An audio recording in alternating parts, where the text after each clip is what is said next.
Është hera e parë për të që bën kontrollin e gjirit përmes mamografisë, edhe pse është 53 vjeç. Nuk e kam bërë ndonjëherë dhe vendosa që ta bëj tani. Jam 53 vjeç, nuk kam ndonjë shqetësim, po dua që ta bëj që të di se ku jam.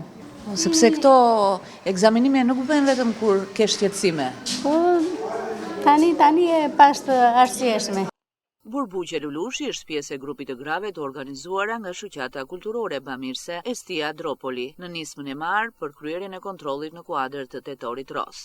Kemi ardhur sot për bërë mamografinë, shtysë e cila është marrë nga Shoqata Estia, që e falenderoj shumë, për këtë nismë që ka marrë për neve gratë për të bërë kontrolle të tilla që janë shumë të rëndësishme radh parë për shëndetin, që e lëm bazore, që s'duhet lënë asnjëherë se është primar.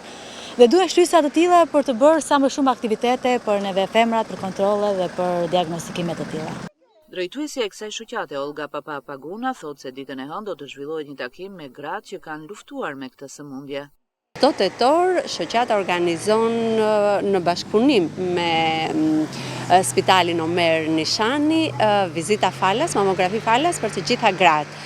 Kemi gra nga Dropulli, kemi gra nga Libohova, kemi gra nga Gjirokastra që kanë ardhur sot, fillojmë sot, do të thënë takimin e kemi në orën 11, po takimet do vazhdojnë edhe gjatë ditëve në vazhdim.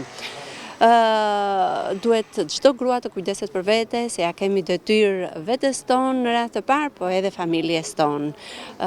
Gjithmonë çdo e keqe që kapet që në fillim, atëherë ka shpresa, edhe për këtë shpresë neve do flasim të hënën në orën 7 do bëjmë një darkë të cilën darkë do të ja përkushtojmë grave që kanë dalë fitimtare nga kanceri i gjirit. Në Spitalin Rajonal Omer Nishani gjatë muajit tetor janë kryer rreth 200 ekzaminime të gjirit.